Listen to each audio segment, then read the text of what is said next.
dehidrasi akibat memuntahkan semua isi perut. Namun mereka tetap memaksakan diri, hingga akhirnya mereka tiba di suatu tempat seperti tapak tilas. Bangunan itu sangat kuno dan hancur di beberapa bagian, serta ditumbuhi tanaman menjalar. Samar-samar tercium bau dupa yang serupa dengan yang mereka endus semalam. Ada sosok yang tergeletak di sana. Kenapa ada orang rebahan di sana? Tanya Chris. Kagak tahu gua, jawab Donnie. Mereka akhirnya mendekati orang itu. Tiba-tiba, astaga.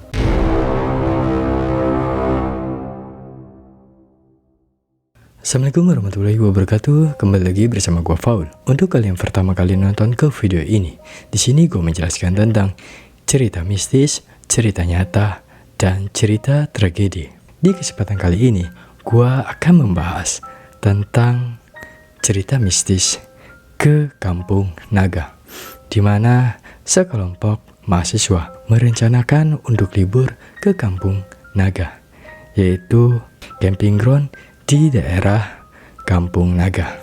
Dan di mana cerita ini sungguh sangat sadis, yang ternyata mereka datang ke Kampung Santet.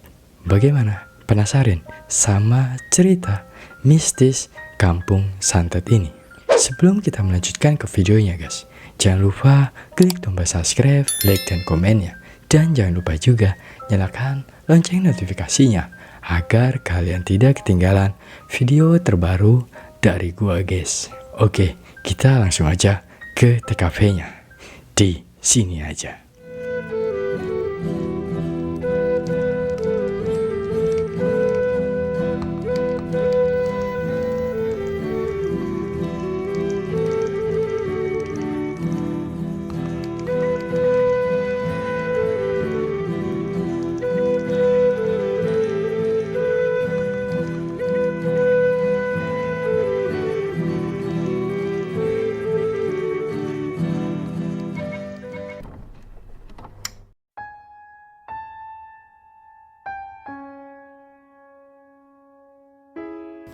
Astaga, wajah Chris langsung berubah menjadi pucat pasi begitu mengenali sosok tubuh itu.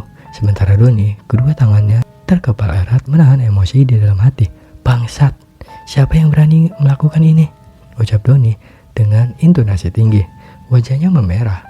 Chris berusaha tetap tenang menganalisa situasi. Dia berjongkok dan memeriksa nadi dan nafas tubuh itu. Don, Adam sudah... Chris tak kuasa melanjutkan kata-katanya. Dia jatuh terduduk lemas. Lu bercanda kan? Mana mungkin Adam tewas begitu aja? Donnie berjongkok lalu menggoncang-goncangkan tubuh yang sudah tak bernyawa itu. Bangun woi, Adam, bangun, bangun Adam. Hentikan Don, percuma, Adam sudah meninggal. Kedua mata Donnie membelalak lebar karena emosi. Gak mungkin, semalam dia bareng kita. Gak mungkin tiba-tiba dia tewas. Kita harus cepat bawa ke rumah sakit, sekarang juga. Jangan keras kepala Don. Chris menaikkan oktav suaranya. Lu lihat sendiri kan, Adam udah gak bernafas. Terimalah kenyataan, dia udah meninggal. Keduanya lalu terdiam, masing-masing berusaha meredamkan emosi di dalam hati. Teman mereka ditemukan tewas mengenaskan. Ini bukan waktunya untuk berdebat. Yang harus mereka pikirkan saat ini adalah apa yang harus dilakukan terhadap jasad itu, dan bagaimana menjelaskan semuanya kepada Farah. Di tengah kebimbangan itu, tiba-tiba muncul seorang laki-laki yang perlahan mendekati mereka. Dari perawakannya yang agak bungkuk dan rambut yang memutih hampir seluruhnya, bisa ditebak bahwa orang tersebut sudah berusia lebih dari setengah abad. Apa yang kalian lakukan di sini? Kata pria tua itu. Kami tersesat pak. Lalu kami menemukan salah satu teman kami di sini. Chris menjelaskan dengan sopan. Pria itu menatap lekat mayat yang bersimpah darah itu. Tidak ada raut terkejut sama sekali, seolah beliau sudah tahu apa yang terjadi.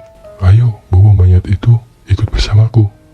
Tentu saja, Chris dan Donnie kebingungan. Siapa gerangan bapak ini? Kenapa meminta mereka membawa mayat Adam untuk ikut bersamanya? Bapak siapa? Kenapa menyuruh kami membawa Adam bersama bapak? Tanya Chris. Pria itu memasang senyum tipis. Sesaat lalu menjawab. Aku Asta, salah satu penduduk Kampung Naga. Teman saya kena santet pak. Ya, terlihat dari tanda-tanda di tubuhnya dan aura aneh yang kurasakan semalam. tidak salah lagi. Kedua pemuda itu terdiam dan saling berpandangan penuh tanda tanya. Doni pada dasarnya tidak mempercayai segala sesuatu yang berbau bisnis. Namun, dia pernah mendengar sedikit hal tentang santet. Sulit dipercaya bahwa teman baiknya itu tewas karena hal yang tidak kasat mata. Siapa pelakunya, Pak? Kenapa tega sekali membunuh sahabat saya? Tanya Chris. Aku tidak tahu siapa pelakunya. Yang terpenting, kita harus menemukan media santet itu, baru bisa menangkap pelakunya. Pak Asta mengambil jeda sejenak. Kenapa kalian bisa berada di bangunan itu? Chris dan Doni saling menatap. Jadi begini, Pak. Lalu mereka bergantian menjelaskan kejadian mulai awal memasuki hutan itu hingga bagaimana mereka akhirnya berada di tapak tilas. Pak Asta mengangguk-angguk sepanjang kisah. Jadi kalian memasuki kampung gaib itu ya? Komentar Pak Asta dengan nada datar. Beneran kampung gaib? Doni setengah berteriak saking terkejutnya. Lalu dia kembali terbayang kepala monyet dan darah. Ingatan yang menjijikan. Di hutan itu memang ada kampung jin. Sudah ada sejak lama. Semua penduduk kampung naga sudah tahu dan mayoritas sudah pernah masuk ke sana, termasuk aku. Pak Asta menatap Doni dengan seringai penuh arti. Aku juga pernah makan kepala monyet dan minum darah. Wajah Doni menjadi pucat. Rasa mual pun kembali dirasakannya. Pak, saya boleh muntah dulu. Mereka lalu berhenti. Setelah meletakkan mayat Adam di tanah, Doni bergegas ke semak-semak dan muntah. Sembari menunggu Chris dan Pak Asta duduk sambil berbincang-bincang. Pak, sebenarnya ada satu kejadian aneh lagi. Malam 2 hari yang lalu, almarhum tiba-tiba teriak saat kencing di hutan. Ada kunti katanya, tapi saya tidak melihatnya. Yang saya lihat justru boneka itu. Dahi Pak Asta berkerut. Boneka? Iya, Pak, boneka orang. Mungkin almarhum mengiranya benda itu batu, lalu melemparnya secara asal. Kamu masih ingat tempatnya? Masih. Hanya saja saat saya mencoba ke sana lagi dan benda itu hilang. Pak Asta, mungkinkah boneka itu media santetnya? Kemungkinan besar. Andai saja saat itu saya langsung memungut dan membakarnya, Adam tidak akan begini. Chris tampak benar-benar menyesal. Sudahlah nak, yang berlalu biarlah berlalu. Yang penting sekarang kalian harus memutuskan akan diapakan jasad temanmu itu. Kasihan kalau dibiarkan terlalu lama. Beberapa saat kemudian Doni kembali dari semak-semak. Wajahnya sudah membaik, tidak sepucat sebelumnya. Dia ikut duduk di samping Chris. Don, kita harus gimana sekarang? Doni berpikir sejenak. Kita harus kasih tahu Farah dulu. Dia satu-satunya keluarga yang ada di sini. Doni menghela nafas. Tapi gue bingung harus ngomong apa. Ya sih, gak mungkin juga kita makamin langsung. Begini saja, jenazah teman kalian dititipkan sementara. Kalian hubungi keluarganya dulu, baru bicara lagi. Pak Asta memberikan usul. Kalau kalian mau, jasadnya juga bisa dimandikan. Boleh, Pak? Tanya Doni memastikan. Boleh, saya tidak bisa membiarkan anak-anak muda seperti kalian kesusahan. Pak Asta memasang senyum tulus. Karena itulah aku mengajak kalian ke rumahku. Nanti aku memanggil orang-orang untuk membantu memandikan dan menghafali. Terima kasih sekali lagi sudah membantu kami, Pak. Ucap Chris dengan senyum lega. Sama-sama. Pak Asta lalu berdiri. Ayo, kita harus cepat. Lebih cepat lebih baik. Chris dan Doni ikut berdiri.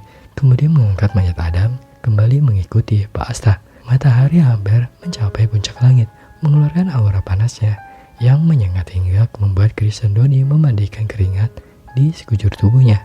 Mulut itu terengah, seakan ingin meminum air sebanyak mungkin untuk menghilangkan haus yang kini melanda.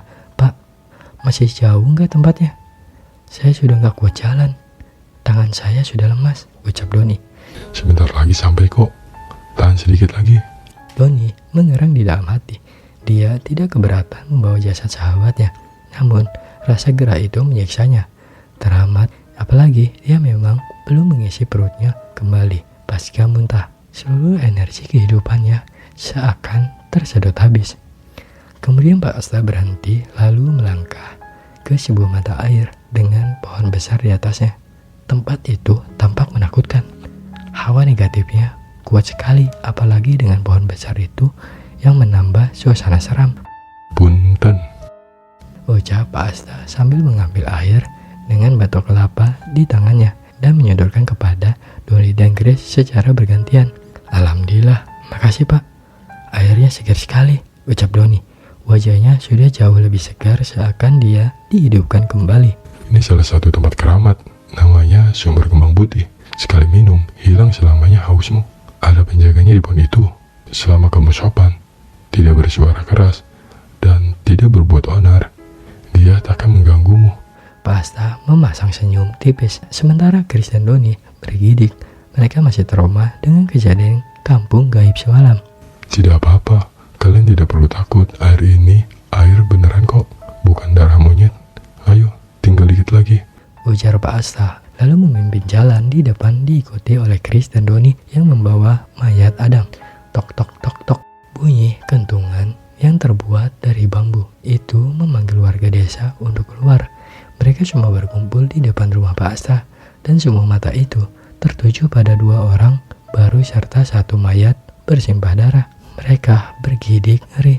Berbagai spekulasi negatif pun bermunculan di dalam kepala mereka. Orang-orang itu, maaf mengumpulkan kalian semua di sini. Saya menemukan dua orang pemuda ini di tapak tilas. Niat mereka kesini hanya untuk menitipkan mayat temannya ini. Sementara mereka akan kembali ke hutan untuk mencari temannya yang lain. Saya butuh bantuan kalian untuk membandikan dan mengafani. Saya tidak setuju, Pak. Jika mayat itu dititipkan di sini, apakah tidak membawa bencana pada kampung ini juga? Lihat saja jenazahnya. Matinya tidak wajar. Dia pasti melanggar aturan lelembut, teriak seorang warga. Kami tidak mau kena hukumannya juga. Apalagi mereka orang asing. Seorang warga lainnya ikut berseru.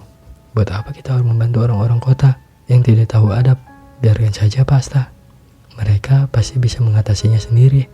Timpal seseorang warga lainnya lagi.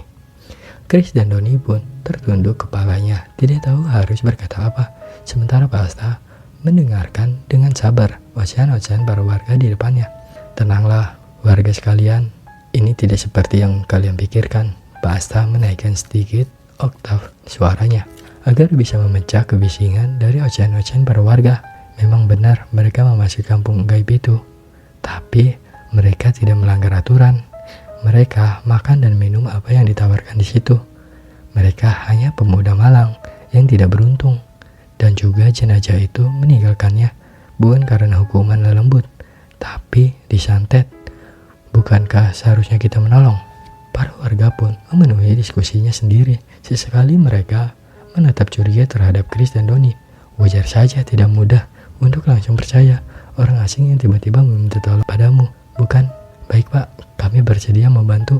Tapi kalau sampai terjadi sesuatu, Pak Asta dan anak itu harus menanggung jawab. Pak Asta memasang senyum lega. Dia lalu menatap Chris dan Donnie yang sedari tadi mematung tanpa suara. Kalian bisa bawa masuk jenazahnya sekarang.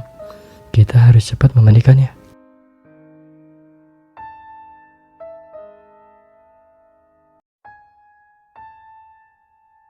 Mereka kok belum bangun ya? Tanya Farah kepada Elsa. Gak tahu, kita lihat mereka aja yuk. Ajak Elsa sambil menggandeng tangan Farah. Meninggalkan tenda, mereka menuju ke tenda sebelah. Farah memanggil nama Adam beberapa kali, namun tidak ada jawaban.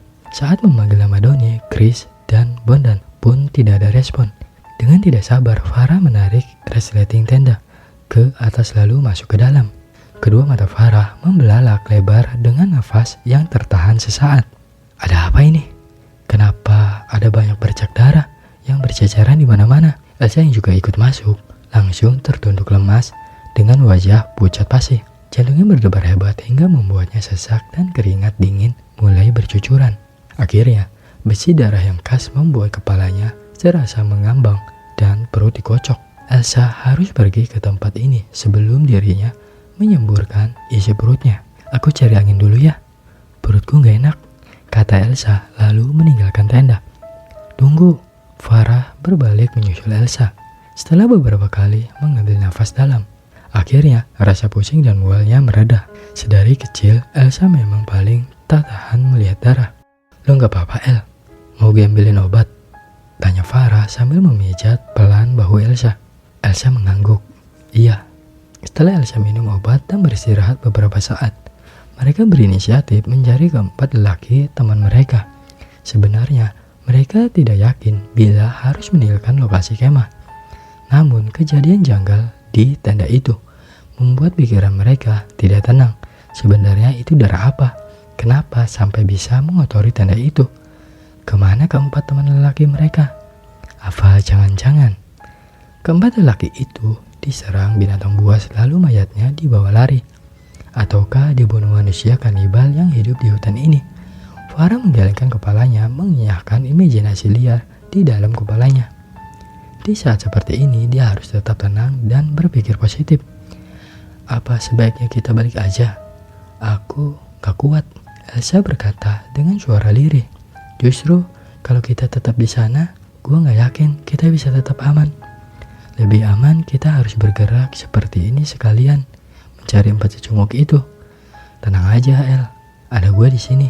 Farah berusaha memasang senyum meyakinkan setidaknya saat ini dia harus terlihat kuat di depan Elsa. Dia sudah sedia pisau lipat di saku celananya dan semprotan merica di dalam tas kecilnya untuk berjaga-jaga. Mereka berdua terus berjalan menelusuri hutan dengan hati-hati. Sesekali Farah berteriak memanggil nama keempat teman lelaki yang dicarinya. Setelah sekitar 1 jam mencari, Elsa melihat seseorang yang sedang berjalan di kejauhan. Far, coba lihat di sana, ada orang, ucap Elsa sambil menunjuk ke arah sosok itu. Dari posisi rambutnya yang pendek, sepertinya seorang pria. Farah langsung menoleh dan melihat ke arah yang ditunjuk. Mana? Gak ada tuh. Farah memicingkan matanya berusaha memfokuskan pandangan. Gak ada siapa-siapa di sana, cuma pohon. Ada, coba lihat yang benar, kata Elsa bersikeras. Gue udah pelototin tapi gak ada.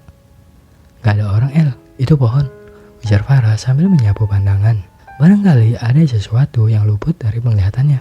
Kamu mah, kalau kita gak cepet, kita bisa kehilangan satu-satunya kesempatan. Siapa tahu orang itu tahu di mana Chris dan yang lainnya. Elsa meraih tangan kiri Farah dan menariknya. Chris mulu yang lo pikirin, dasar bucin. Wajah Elsa sedikit memerah. Biarin. Tak lama berselang, Farah yang berjalan di belakang Elsa tiba-tiba merasakan sensasi yang sangat aneh. Seperti ada yang mengikuti mereka. Hawa dinginnya membangunkan bulu kuduk di tangannya. Meskipun sudah siang hari, tetapi tidak terasa panas sedikit pun. Farah segera menyamakan langkah kakinya dengan Elsa dan menggandeng tangannya. Kenapa tiba-tiba gandeng tangan aku? Ujar Elsa yang merasa heran dengan tingkah laku Farah. Genggamannya sangat kuat. Biar lu gak kesasar lah. Ntar gue yang repot. Farah berusaha membuat suaranya setenang mungkin.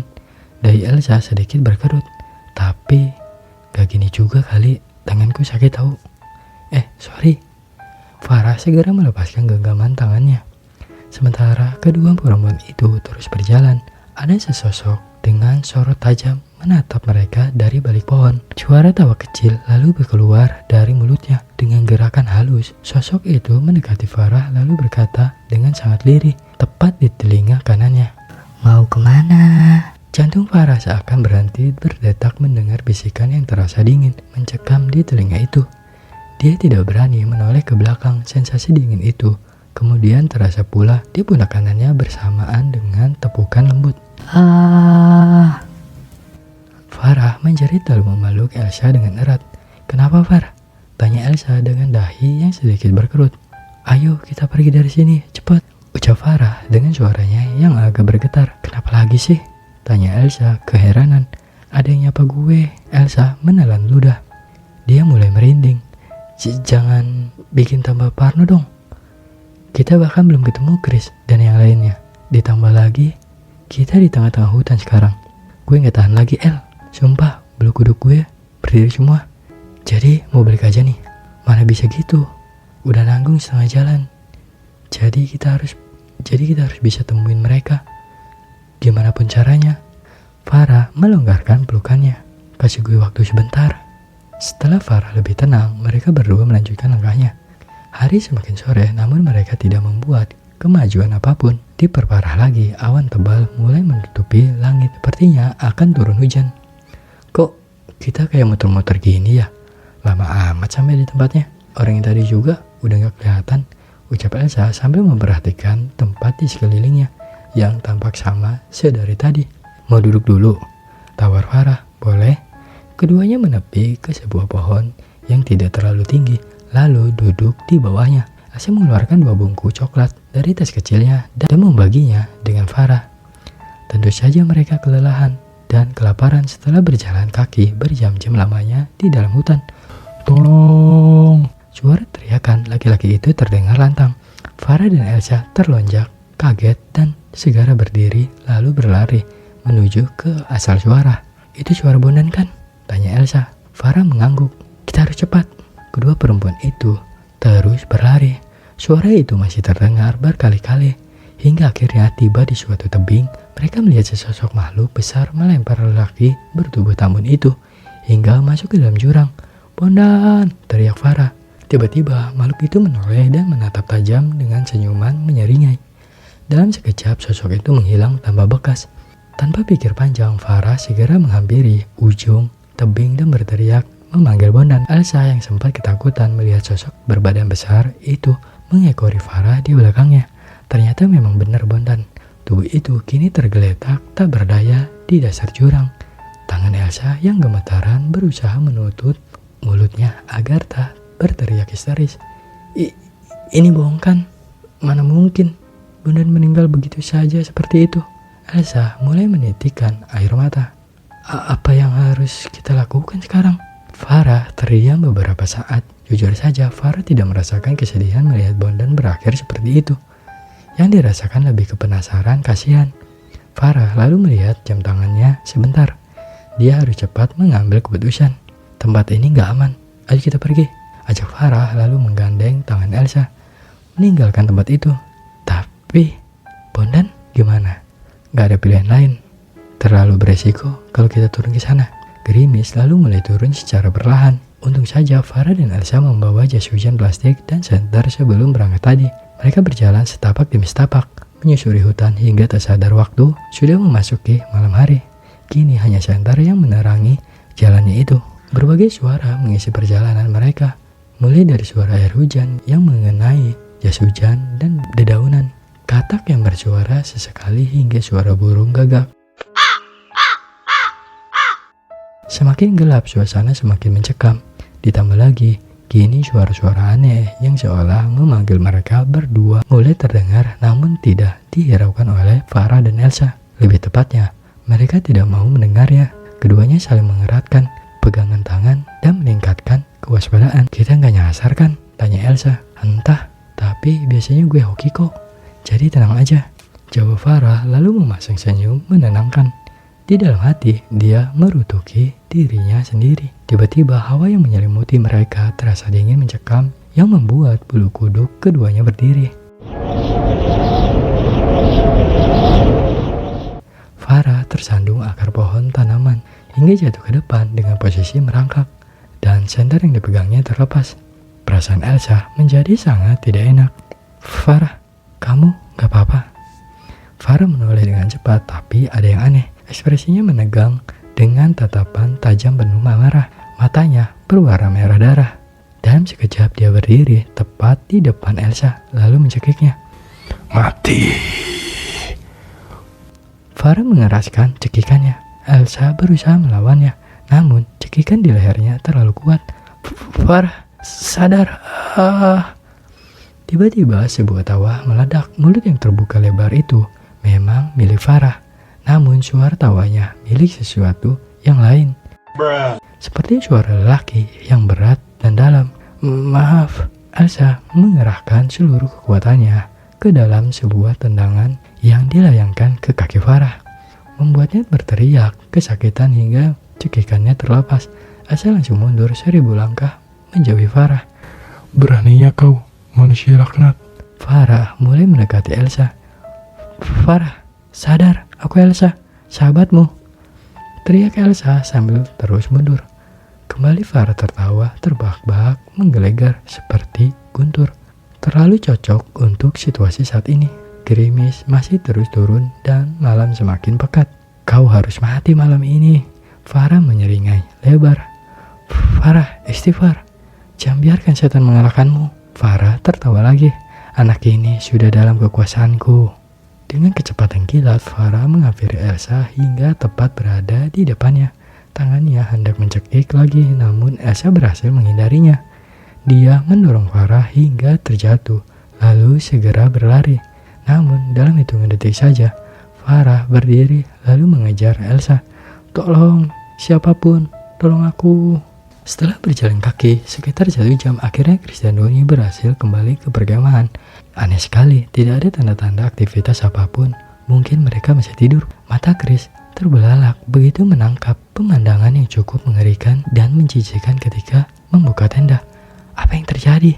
Kenapa banyak bercak darah di mana-mana? Darah lagi. Astaga.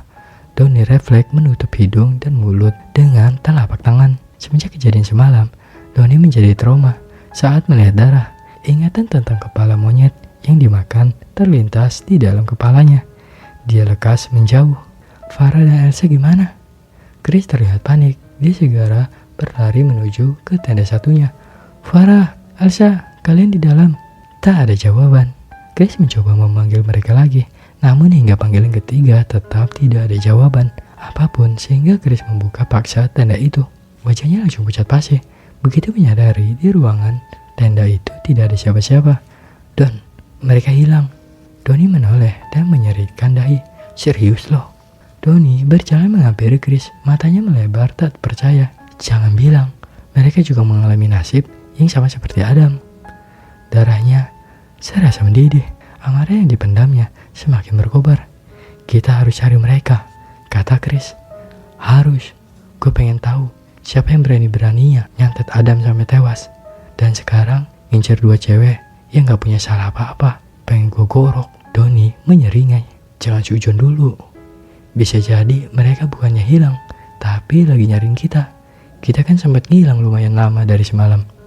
Ya apapun alasannya. Setelah mengambil beberapa perlengkapan, Chris dan Donnie mulai melakukan pencarian sembari meneriakkan nama-nama orang yang mereka cari. Mereka terus berjalan menembus hutan. Hari semakin sore, namun pencarian mereka masih belum membuahkan hasil.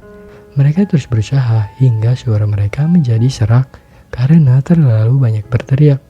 "Tolong, siapapun, tolong aku." Chris dan Donnie tersentak kaget. Mereka menoleh ke asal suara. "Itu si Elsa kan?" tanya Donnie memastikan. Chris mengangguk. "Ayo cepat ke sana." Mereka berlari mengikuti sumber suara. Hentakan kaki yang beradu dengan tanah yang basah, menyusuri gelapnya hutan yang disertai gerimis. "Arah sini, Don, cepat."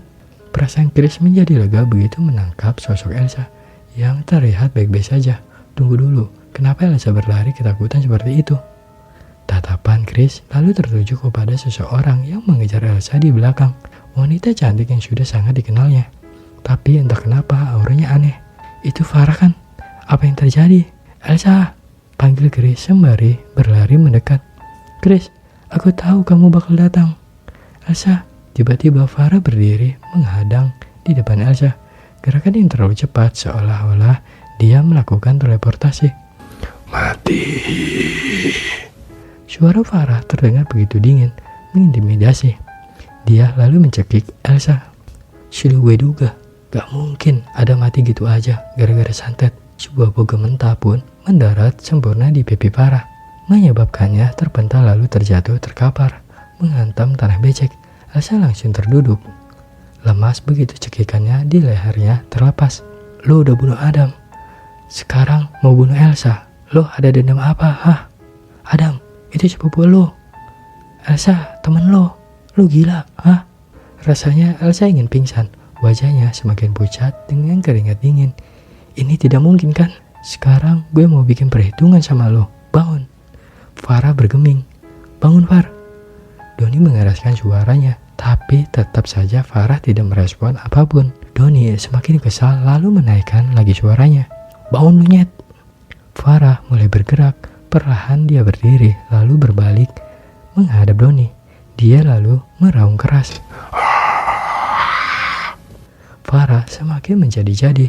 Sorot mata merahnya fokus tertuju pada Donnie, melebar hingga menampilkan gigi taring yang tumbuh secara misterius. Tapi gerakan Farah aneh, seperti melawan sesuatu.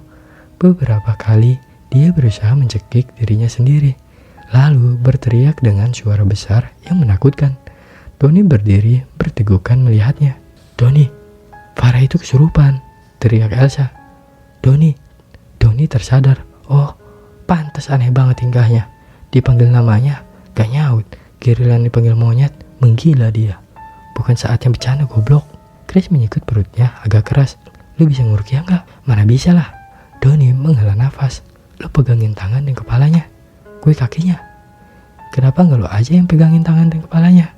Chris mulai berjalan mendekati Farah. Wanita itu terus menggeliat dan mencoba mencekik lehernya sendiri. Dengan gerakan cepat, Chris menyelinap ke belakang lalu memeluk Farah. Farah, ini gue.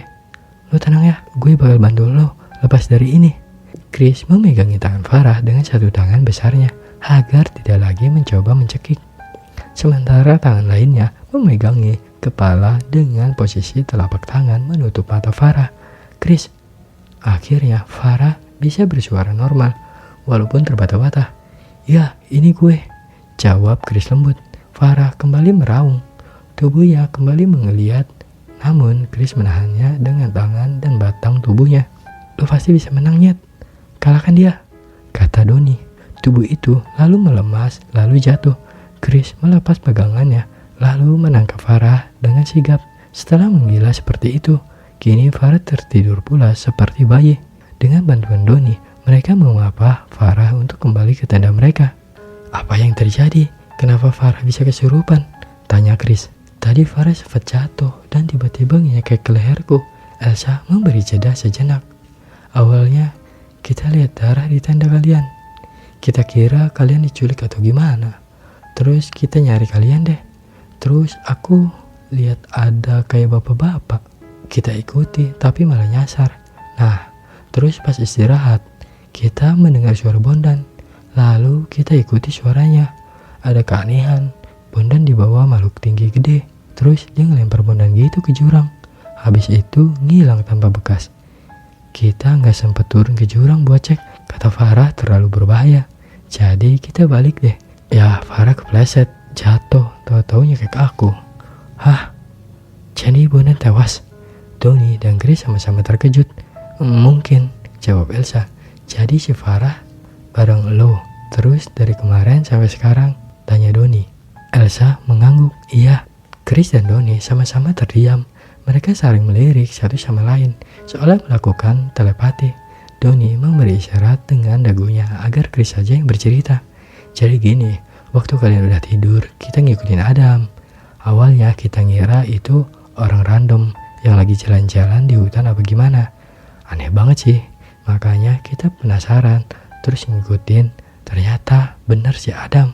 Elsa terus mendengarkan Chris bercerita tanpa interupsi. Sesekali dia akan mengangguk-angguk. Lalu di akhir cerita, Elsa tiba-tiba menangis. Ini terlalu kejam dan tidak masuk akal. Kini pikirannya diselimuti oleh rasa takut tentang apa yang akan terjadi pada mereka. Hutan ini penuh misteri. Sepertinya mereka harus segera pergi meninggalkannya. Akhirnya sampai juga di perkemahan. Setelah meletakkan Farah untuk tertidur bersama Elsa di tengah mereka, Chris dan Doni membuat api unggun. Mereka mengumpulkan kayu di sekitar tenda. Malam ini mereka memutuskan untuk berjaga. Setelah apa yang terjadi kemarin malam, mana mungkin mereka bisa tidur tenang. Bawa korek api nggak lu, Don? Tanya Chris. Bawalah. Kalau nggak bawa, mana bisa ngerokok gue? Ujar Doni sambil mengeluarkan korek api dari saku celananya. Api unggun pun mulai menampakkan dirinya. Chris dan Doni sedikit mendekatkan diri agar tubuhnya merasa hangat. Tiba-tiba sosok muncul di hadapan mereka.